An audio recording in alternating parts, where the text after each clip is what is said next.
전남 교육을 책임지고 있는 전라남도 교육청에 대한 조언과 견제 역할을 하는 곳이 정교조인데요. 제17대 정교조 전남 지부장에 조창익 교사가 당선됐습니다. 오늘 뉴스 매거진 M에서는 조창익 지부장을 만나 자세한 이야기 나눠보도록 하겠습니다.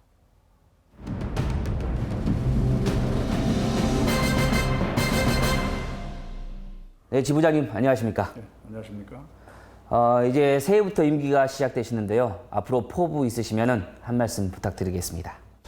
지금 아이들도 교사들도 학부모들도 교육으로 인해서 충분하게 행복하지 못합니다. 이제 제 나이 1989년에 전교조 결성 문제로 해직이 됐었는데요. 그때도 아이들이 행복은 성적순이 아니잖아요. 라고 하는 유서를 남기고 많이 죽어가고 있었습니다. 그래서 강제적으로 실시하는 보충 자율학습 문제라든가 심야학습, 학원학습 이런 각종 입시 지옥이라고 하는 굴레로부터 벗어나게 한다라고 하는 이 교사들의 열망이 전교조 결성으로 이어졌고 그로부터 25년이 흘렀습니다.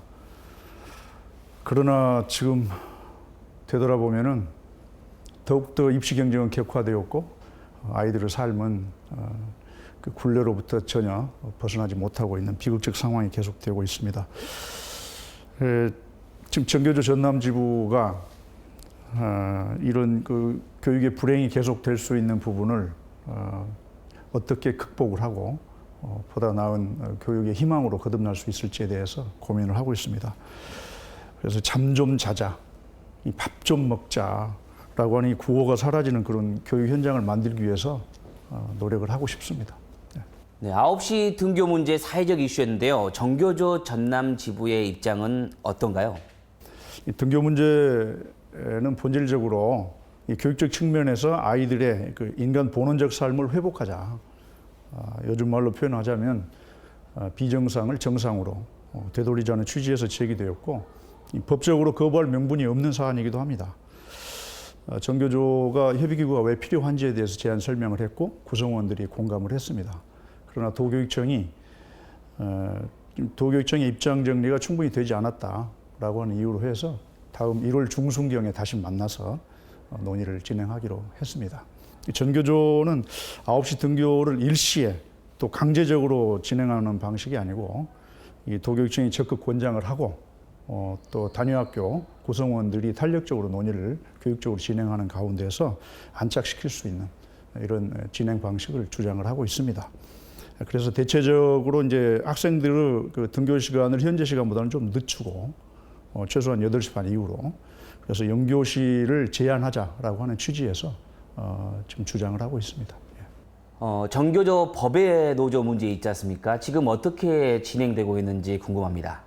지금 참교육을 주장하고 또 전교조 활동을 하고 또 사립학교 민주화를 이렇게 주장을 하다가 해고된 전교조 조합원들이 상당수가 있습니다. 근데 이를 이 조합원 자격에서 배제를 해야 된다라고 하는 이 주장을 노동부에서 해왔고 규약 시정 명령이라는 이름으로 2010년부터 서너 차례에 걸쳐서 권고를 해왔습니다. 이 문제를 놓고 지난 2년 동안 전교조와 노동부, 정부 사이에서 힘겨루기가 계속되었고 전교조가 잠시 법의 노조로 밀려났었습니다. 그러나 2심 판결에서 이 전교조의 법의 노조화는 현행법상 문제가 있다라고 판단을 한 2심 재판부에 의해서 현재 위헌 요소가 다분하다. 해고조합원을 조합원 자격에서 배제하는 것은 국제적 규준에 맞지 않다. 상식에 어긋난다라고 하는 판단 속에서 지금 헌법재판소의 위헌법률 심사를 하고 있는 중입니다. 빠르면 내년 상반기 중에 판결이 날 것 같고 만약에 위헌 판결이 나면 말하자면 교원노조법이 헌법의 기본 정신에 위배된다라고 하는 판결이 나면 저희들은 국제 규준에 맞게 해고 조합원도 조합원 자격을 획득할 수 있도록 법 개정 운동을 펼칠 것입니다. 작은 학교 살리기 운동과 관련해서 최근 우려의 목소리가 많습니다. 어떤 점이 문제라고 생각하신가요? 그래서 학교를 없애버리는 것은 대단히 쉽지만 다시 만들기는 참 어렵습니다. 그래서 이 운동본부가 급기야 80여 일간의 이 천막 농성을 해야만 했던 그 저간의 사정도 사실 지역 시골의 그 작은 교육 현장을 살려내야 도시도 생명력을 담보할 수 있다라고 하는 이런 장기적이고 종합적인 관점에 기초한 것입니다. 이 투쟁을 거치면서 2013년 9월 6일자로 해서 작은학교 살리기 운동본부 대표하고 전라남도 교육감이 서명을 해가지고 합의서를 작성하기도 했습니다. 작은학교를 살리겠다. 그런데 최근에 이 장성에 있는 약수중학교하고 백암중학교의 공동 학구제 문제를 놓고 갈등이 빚어지고 있습니다.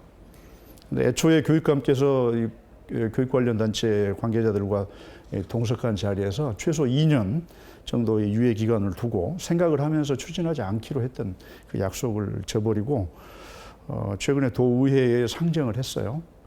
그래서 이 결국 통폐합의 길을 터버리고 말았습니다. 저희들은 대단히 유감스럽고 신뢰를 저버리는 행정이라고 해서 개탄하고 있는데요.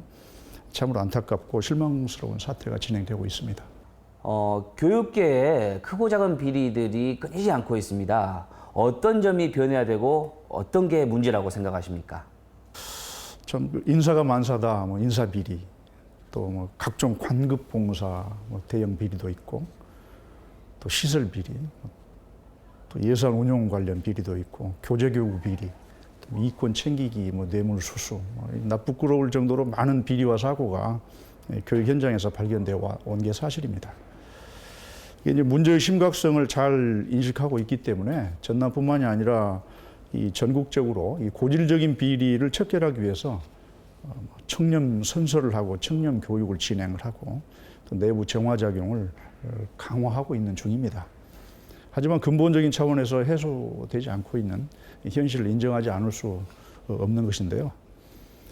이 도교육청에서 큰 공사를 할 때 수석 전문위원 등 전문가 집단에 의뢰해서 진행하는 것으로 알고 있는데 여기에다가 시민사회단체에서 위촉한 전문적 식견을 가진 시민 감리요원, 또 뭐 시민감리단 등과 같은 이런 제도적 장치를 갖다가 구성을 해가지고 이 시방서를 작성하는 것에서부터 이 그 과정 전체를 투명하게 공개를 하고 그래서 지역사회와 시민 사회로부터 신뢰를 얻어가는 과정을 조직을 했으면 좋겠다라고 하는 바람을 갖고 있습니다. 공무원 연금법 개정 문제, 이 문제도 상당히 논란이 많은데요. 어떤 입장이신가요? 참 난감하고 힘든 과제입니다. 공무원 연금법 이 개정 문제는 현재 국민적인 관심사이기도 하고 또 정부 여당에서는 연말까지 이게 반드시 해결하겠다라고 하는 열망을 표출을 하고 있는 사안이기도 합니다. 공무원의 입장에서는 국민의 세금을 축내는 이 부도덕한 집단이라는 이 정부가 주도하는 보수적 언론의 공세에 불균형적으로 노출되어 가지고 날마다 불안하고 하지만 그 생존의 문제로 인식을 하고 있기 때문에 절박한 저항을 하고 있는 단계이기도 합니다. 근데 결론적으로 말씀드리자면은 국민연금을 공무원연금 수준으로 상향 조정을 해야 복지국가의 평균 수준에도 접근할까 말까 하는 그런 정도입니다. OECD 국가 중에서 연금 수혜율이 최저이기도 하고요. 그래서 연금을 하향 조정하겠다라고 하는 것은 노인의 빈곤화를 촉진하겠다라고 하는 것이고 이는 노인들을 사지로 몰아넣겠다라고 하는 복지 공황 상태로 지금 그 정책이 연결된다라고 생각을 합니다. 더구나 이 60세에 정년을 하고 65세부터 지급을 하겠다라고 하는 발상은 또 무엇이겠습니까? 5년 동안 뭘 먹고 살아란 말입니까? 이런 그 모순으로 가득 차 있는 개혁안을 차분하게 손질하기 위해서라도 범국민 기구를 만들고 장기간 그 시뮬레이션을 통해서 대안을 마련해야 된다고 생각을 합니다. 동시에 사학연금이나 군인연금, 국민연금, 또 공무원연금 등 이 공적연금을 총체적으로 손질을 해야 됩니다. 함께. 네, 쉽지 않은 질문 하나 드리겠습니다. 이 전남 교육을 이끌고 있는 장만채 교육감 100점 만점에 과연 주신다면 몇 점이나 주실 수 있겠습니까? 교육감께서 행정을 펼쳐오신 지난 5년 정도를 되돌아보면 순기능적인 변화도 많았습니다. 예를 들면 인사비리가 비교적 잠재워지고 청렴도가 전국 최하위권에서 벗어나고 있고 또 무지개 학교로 이름 지어진 혁신학교가 지금 학교 현장에 자리 잡아가고 있는 이런 점 등은 교육과 함께해서 잘하셨다 이렇게 생각을 합니다. 하지만 농어촌학교 통폐합에 대한 지속적인 추진이라든가 거점형 고교 육성, 선택과 집중이라고 하는 경쟁과 서열주의 논리에 입각해서 추진하는 이런 측면들은 농어촌 교육 복지 측면에서는 거리가 있는 모순적인 정책이다라고 하는 생각을 합니다. 또한 11개 지역의 무지개학교 특구를 지정을 했는데 이는 다소 좀 속도감이 있다. 너무 성과 중심의 무리한 정책 추진이 아닌가라고 하는 비판도 받고 있는 측면이 있습니다. 왜냐하면 속도를 내다 보면 구성원들의 합의와 열정을 단계적으로 조직하는데 허술함이 발생을 하기 때문에 그렇죠. 해서 이제 종합적으로 놓고 볼 때 우리 장만채 교육과 함께해서 하신 점수를 굳이 매긴다면 수미양과 이렇게 5점 척도로 놓고 볼 때 우와 미 정도 사이, 잘 드리면 우 정도 이렇게 드리고 싶습니다. 예. 인성 각국이냐 아니면 실력 높이기냐, 이 두 마리 토끼를 다 잡을 수 있으면 좋을 텐데 쉽지 않습니다. 어떤 게 우선이 돼야 한다고 생각하십니까? 인성과 실력은 사실 동전의 양면입니다. 인성의 함양은 실력의 전제 조건이고 미래 가치죠. 참 실력은 바른 인성을 포함해야 된다고 봅니다. 그래서 이제 세상을 바라보는 따스한 눈과 가슴 있는 아이에게 바른 실력이 생기고 또 그 아이를 통해서 세상을 아름답게 꽃피울 수 있는 가능성 그리고 잠재력을 확인할 수 있다고 생각을 합니다. 따라서 인성을 보다 가치 있게 학교 현장에서 가꾸어 나갈 때라야만 비로소 바른 실력, 알찬 실력이 담보될 수 있다 이렇게 생각을 합니다. 네, 마지막으로 전남 도민과 교육 가족들에게 한 말씀 부탁드리겠습니다. 도민 여러분, 그리고 교육 가족 여러분, 이 새해는 우리 아이들과 이 선생님들 그리고 학부모들이 함께 이렇게 행복한 학교에서 만날 수 있기를 소망합니다. 전남 지역에는 이 유치원, 초등학교, 중학교, 고등학교 해가지고 약 25만 명 학생들이 있습니다. 그리고 500여 개 유치원이 있고 800여 개 초중고교가 있습니다. 그리고 2만여 명의 교사들이 있죠. 이 구성원들이 교육 혁신의 장에서 행복한 그런 희망 교육의 공간에서 생활할 수 있기를 소망을 합니다. 사랑이 넘치는 학교, 또 가고 싶은 학교, 꿈꾸는 교실이 이루어질 수 있도록 교육 구성원들의 노력이 계속돼야 될 걸로 생각을 합니다. 저희 전국 교직원 노동조합 전남 지부도 있는 힘을 다해서 이 나라 교육제도와 정책이 지니고 있는 역기능적인 모순을 극복을 하고 그리고 사랑이 넘치고 꿈이 넘치는 그런 교육 현장을 만들기 위해서 내부적인 성찰과 새로운 각오로 하루하루 열심히 살아가겠습니다. 네, 오늘 말씀 감사드립니다. 교육은 백년지 대계라고 합니다. 하지만 이런 말이 무색할 정도로 최근 교육 정책은 자꾸 바뀌고 표류하고 있습니다. 열정을 가진 학생들이 창의적으로 자라기 위해 교육당국이 더욱 고민해 주시기 바랍니다.